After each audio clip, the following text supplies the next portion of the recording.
Mr. Sanjay Kirloskar.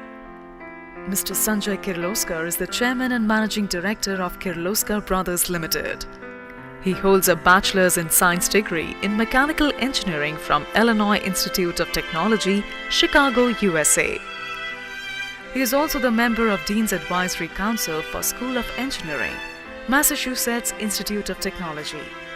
Mr. Sanjay is also the Vice President of All India Management Associations and has successfully led Kirloskar Brothers Limited, India's oldest and largest centrifugal pump manufacturer. He has taken the company to new heights by expanding operations worldwide, including South Africa, UK and USA to name a few. Mr. Kirloskar is true engineering business wizard. Ladies and gentlemen, please welcome Mr. Sanjay Kirloskar at 20th IMA Conclave 2019.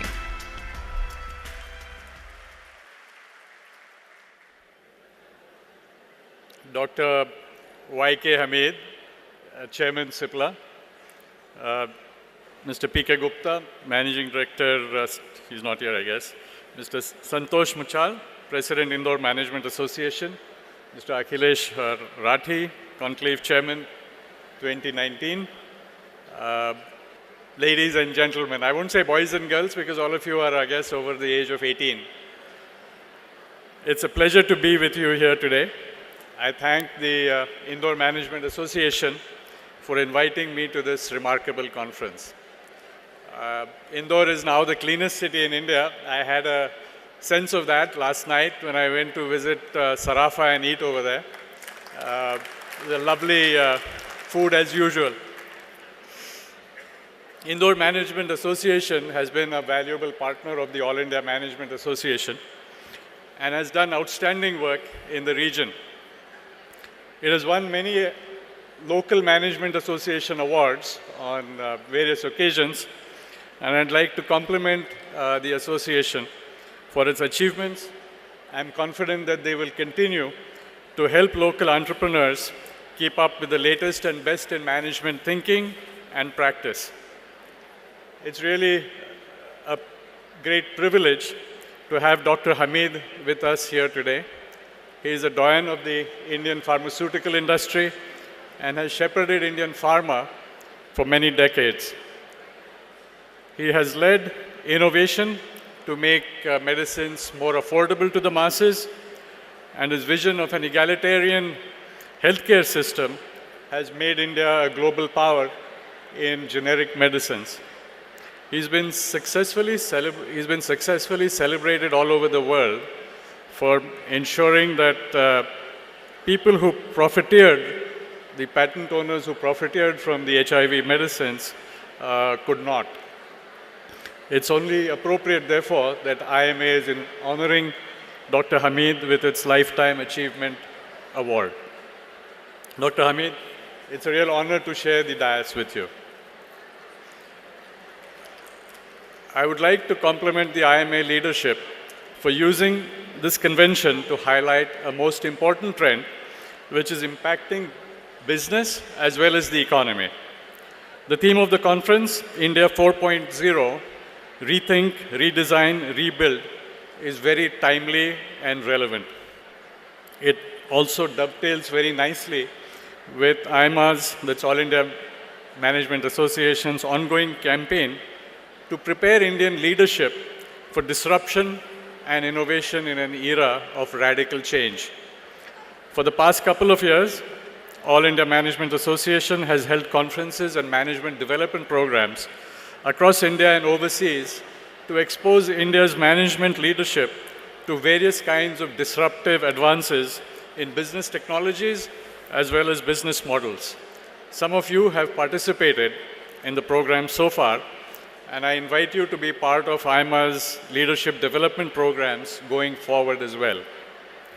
We are at the cusp of another industrial revolution, one that is fundamentally changing the way we do business, work, and how we live our lives.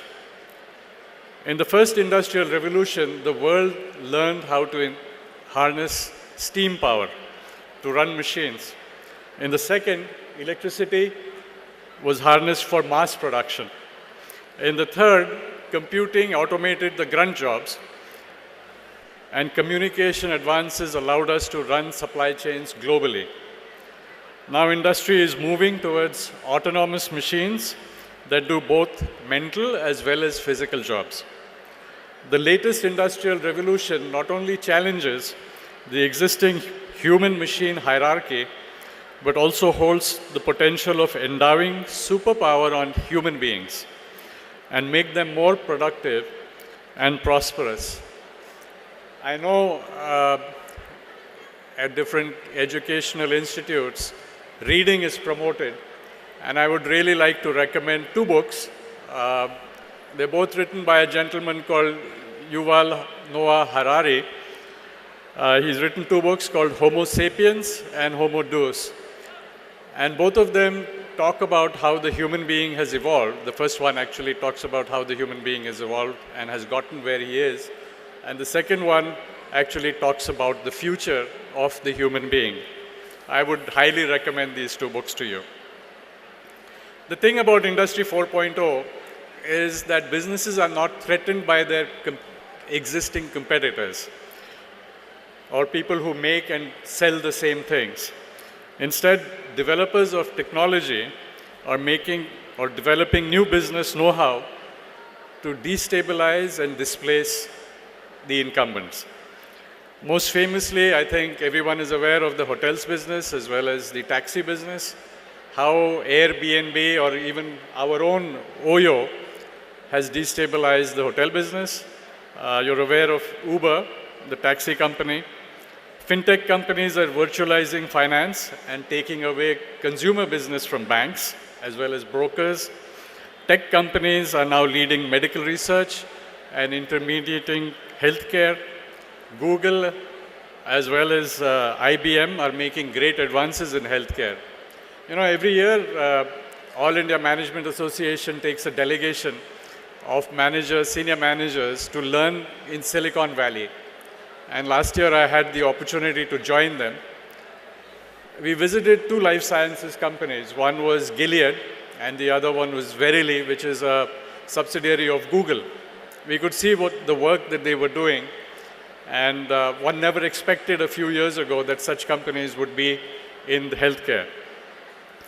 Tech companies are betting on the future, whereas conventional companies, unfortunately, are focused on the here and now. Most CEOs are reluctant to act or react disruptively because their incentives are aligned with immediate profitability and the short term and not with new market creation. Some are tied to innovations that sustain profits and therefore lack enthusiasm for innovations that do not offer any guarantees, despite holding the promise of redefining and owning the market. Even previous disruptors sometimes fall in love with high profits and become vulnerable to new disruptors. I think Apple's recent history is a case in point. It had to cut the production of its new iPhones because the Chinese companies have actually very successfully replicated them at much lower prices. However, profitability itself can be a source of disruption. Apple has chosen to disrupt itself by shifting focus to services where it hopes to maintain its profit margins. It's following the example of IBM, which exited the hardware business a few years ago. The case of Microsoft, again, and these are all new companies, is very similar. It has now reinvented itself as a cloud company, basically to maintain its profitability. What is common between market creating disruption and profit sustaining self-disruption is that both target non-consumption. Ultimately, the game is taking your product to people who did not have any need for it earlier or could not afford it earlier. So Industry 4.0 is firing up the game by providing powerful new tools that enable business to reinvent themselves as well as the market. Digitization is central to joining the fourth industrial revolution. India has been a pioneer of digital enterprises because of our own background as a global IT services provider. India was one of the first countries to have domestic startups for online retail. We have our own taxi company, digital payments, Recently, we've become one of the early implementers of exclusive digital identification as well as taxation. However, the disparity of infrastructure, income, as well as education has impeded the universal adoption of digital business technologies. So long as the availability of electricity, communication, as well as transportation remains patchy in our country, digitization cannot be dictated from above. From the perspective of business, a balance must be achieved between physical and digital dynamics of the domestic market. And therefore, it might be more relevant for Indian companies to become phygital, halfway in between there. It's critical to be comprehensive about one's approach while making the transition to Industry 4.0. Doing too much quickly in one area without ensuring seamless linkages across the organization and the market can be self-defeating. According to Professor Christiansen, who popularized the theory of disruption, it is not possible to solve part of the problem if you're not willing and able to deal with the whole problem.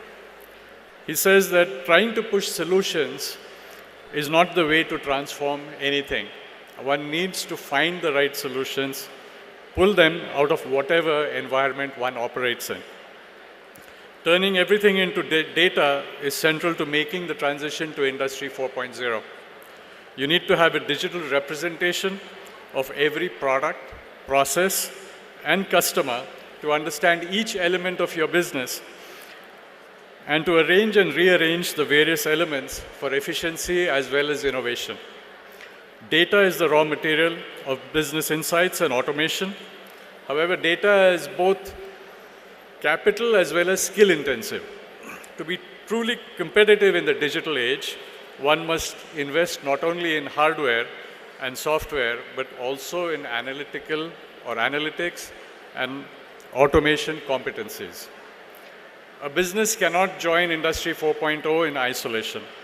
Its ecosystem requires partnerships as well as collaborations.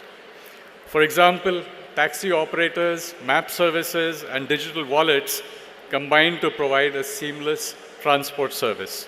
They complement each other and they share data to create new services on their own. Partnerships must evolve as new nodes emerged in the network communities. For example, voice-operated phones and music players are tracking lifestyles, recommending consumption, and ordering things online. To integrate with this Internet of Everything, producers have to empower their products with sensors as well as software. The Internet of Things inevitably leads to greater automation. One can connect machines in a factory, equip them with artificial intelligence to carry on production by themselves. Smart machines can also be designed for customization at scale. Digital manufacturing treats input and output as data and produces almost any variant with minimal waste of material. It also lowers the cost and time of developing new products for the mass market as well. And here, I'd like to bring across an example in my own industry. As you have said earlier, I run one of the oldest engineering companies in India. And earlier this week, we celebrated the 100th year of entering the 100th year of incorporation of Kirloskar Brothers Limited. We have a 107-year-old plant, and a few years ago we decided to invest as part of our movement into Industry 4.0 into a very large 3D printer. We make very large pumps for the nuclear power plants as well as thermal power plants. And unfortunately, the volumes that are required for these pumps is very low. And you can understand that in a casting process, those of you who are mechanical engineers or engineers of any kind, you need to follow a process of design and then making patterns and then making the product. However, what we have done is we've mapped all our hydraulics, the pump hydraulics. We've mapped all our product lines, and therefore we have 3D models, and we know exactly what each series of pumps is capable of. Now, when we get a requirement for a very large pump, and maybe 2 off or 3 off, what we are able to do is design a pump on the computer using all the data that we have, convert that into drawings, convert that into 3D models, and instead of making any patterns, go directly to a mold, saving a few months of time. And when the mold is ready, you can imagine that a mold that's made in 3D actually doesn't have any draft angle. It has consistent wall thicknesses. It's also we are also able to have very low machining allowances. So we are able to deliver things faster for our customer. And that's what, as a company, that's the way we are moving ahead. Printed manufacturing is a major component of the new industrial revolution. 3D printers can turn various materials into intricate products that are hard to make through conventional assembly. This is particularly true in the case of replacement organs, which is the case for healthcare. 4D printers can fabricate human organs that not only look like the real thing, but can also react and respond to body stimuli. Advances in computer vision are another important development for business in the digital age. When fed with enough data and enabled with learning algorithms, machines can now make sense of what they can see through the cameras. They can identify people and objects, their movement, and figure out exactly what is going on. While this technology is being used for autonomous vehicles, it has more mundane applications as well as in industrial automation or in other everyday security. Overall, Industry 4.0 is as much about disrupting the mindset as it is about disrupting the market. Now one has to think of business as a data activity, manipulate data in various ways to come up with fresh solutions, fresh ways of production, and new revenue collection. So what is the good news? India is preparing well for the Industry 4.0, and government's initiatives for digitization of the economy are important steps in that direction. Demonetization was a revolutionary measure which gave boost to the fintech adoption in the country.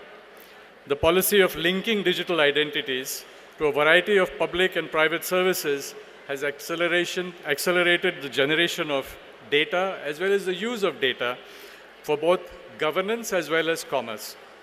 The introduction of the GST network is another crucial measure to produce and track business data, which can not only be used for tax collection, but for also policy making. Our government's plan to create a national healthcare register is a key step to making India a data-rich country. To win the competition of digital innovation, India has to win the race for data. Skills are also a critical critical for the transformation of our country's economy. The Skill India program of the government must play a central role in preparing the country for Industry 4.0 by training millions of people in a variety of industrial skills. And I say this because most of my plants are in rural India. And this 3D printer, which actually today requires 4 people, is going to displace something like 40 people. And therefore, we need an upgradation of skills. And it's going to have to be done not only by the private sector, but it's also going to have to be done by the government. Simultaneously, the Digital India program is connecting the entire country with broadband and online services. It will help bring all Indians into the digital economy and educate them in digital skills to participate in the Industry 4.0 revolution. However, the digital economy needs the physical infrastructure to close the loop.